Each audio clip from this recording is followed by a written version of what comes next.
Let's speak now to the UKIP leader, Gerard Batten, who joins me now from Westminster. And if you were at that meeting with Jean-Claude Juncker, what would you be saying tomorrow? Well, something a lot different from Mrs May, I think. I'd be saying, well, first of all, I wouldn't be in the position we're in now because I would never have asked the European Union how we may leave, please, because you're bound to get a silly answer.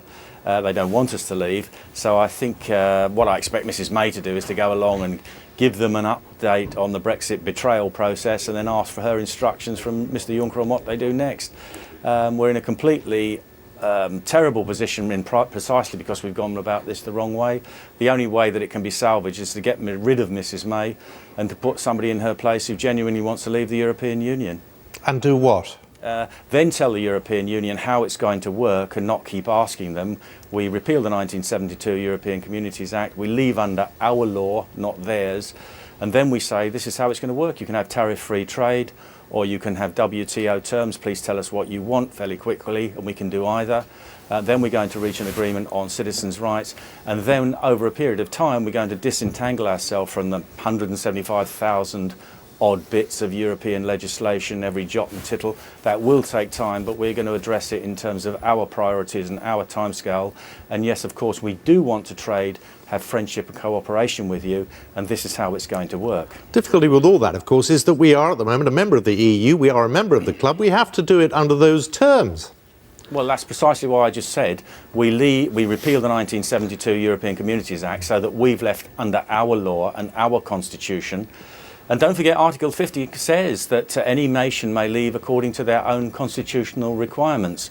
Well, our constitutional requirements are that we cannot bind a future parliament.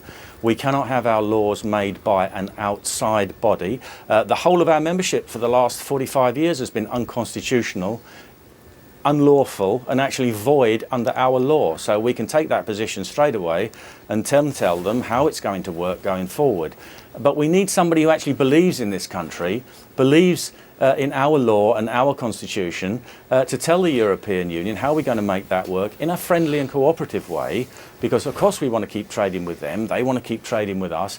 But why on earth, if you were Jean-Claude Juncker and Mrs May comes to you and says, oh, how can we make it work? He doesn't want you to leave anyway. Why would he? It's not in their interest for us to leave. But you see, this was very much the UKIP argument, wasn't it, before the referendum in 2016? That's right. And what we've found since is it's not that simple. Well, the reason it's not that simple is because we weren't in charge of the process. I've been saying this for 25 years, that the only way you're going to leave is by unilateral and unconditional withdrawal. And we got sucked into this whole Article 50 procedure, which I wrote, back in 2000. So ignore the concerns that people from Europe living here, Brits living abroad, ignore all the issues where frankly, for the last 6 months there's been so much intense debate. Just ignore that, rip it all up and just go. But you haven't, with due respect, you haven't listened to what I've just said, because I've said once we leave, we then say the second thing on the agenda, apart from trade, would be citizens' rights. And we could say everybody living here at the moment continues with the same rights they've got now.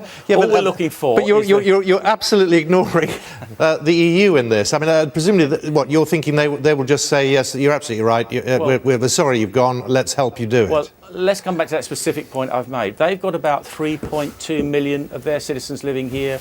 We've got approximately 800,000 of their citizens living there. Why wouldn't they want to reach agreement with us where they're getting the better part of the deal, because it affects more of their citizens than it does ours?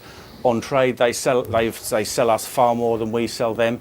So why can't we have a Prime Minister and a Parliament that actually understands the strength of their position and then represent that to the European Parliament? The European Union. We are dealing with a foreign power. And with the foreign power, obviously you have to understand the realpolitik of the whole thing, but we also have to understand your strengths and weaknesses. We have lots of strengths, and Mrs May is completely the wrong leader to represent those, because she doesn't understand those at all and isn't the slightest bit interested in representing our real national interests. Yeah, but very quickly, I mean, is there a name you have in mind who should be doing this on our behalf? Me. Yeah, I thought it might be. I just thought I'd ask. Gerard Batten, great to talk to you. Thanks very much for your time. Thank you very much. Thanks.